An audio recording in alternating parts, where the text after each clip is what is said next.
The Kawasaki Z800 is like that one gym bro who's still jacked up even after years of not working out. It refuses to fade into obscurity even in 2025. While newer bikes flood the streets, this beast still holds its own. But why? Well, today I'm telling you exactly why the Kawasaki Z800 is still one of the best motorcycles you can own.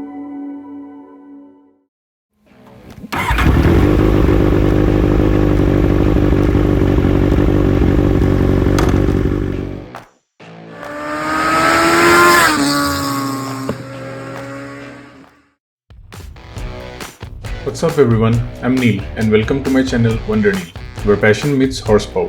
If you love epic rides, in-depth reviews, slick mods, pure two-wheeled madness, and about anything related to motorcycles, well, you're in the right place. So hit that subscribe button and gear up, because this journey is just getting started. Let's take a quick nerdy glance at the Z legacy. The Z800 carries a history dating back to 1972, when Kawasaki dropped the legendary Z1. Over the years, we got the Z750, the Z1000, and finally the Z800. Every one of these bikes carried that raw, aggressive street fighter DNA. So this street naked isn't just about horsepower and torque figures. It's all about practical performance, a phrase that sounds almost illegal in the superbike world. But wait, let me explain. This 806cc inline 4, it's got 113 horses packed in. But what makes it special is how it delivers that power. Some bikes feel like a wild stallion trying to throw you off at every throttle twist. The Z800, it's got the grunt, but it's usable grunt. Smooth torque, predictable response, and enough punch to make you giggle under your helmet. Now let's talk about that gearbox, smooth as butter. The 6-speed transmission clicks into place with precision, letting you push the bike without feeling like you're arm wrestling a machine. And no false neutrals, because let's be honest, nobody wants that. Alright, I think now is the time to address something we all secretly stress about: maintenance costs. Owning a superbike shouldn't feel like applying for a loan every time you visit the service center, right? The Z800, it's safe to say that it's wallet friendly. Compared to other machines in its class that demand your soul for every service, this one's surprisingly low maintenance.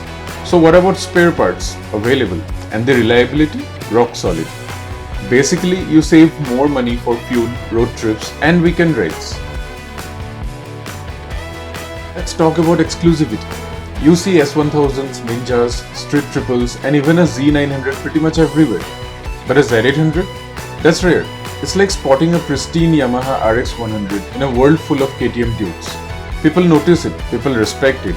Some even come up and say, bro, Z800? What a beast. And yeah, they're absolutely right. While the world moves on to fancy TFT screens and electronic aids, the Z800 stays true to its analog madness. It's like a classic rock song, timeless, unapologetic, and always fun. Wrapping it up.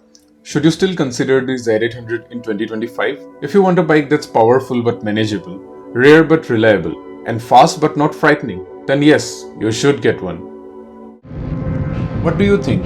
Would you still pick a Z800 in 2025, or would you rather go for something newer? Drop your thoughts in the comments below and let's get the conversation going.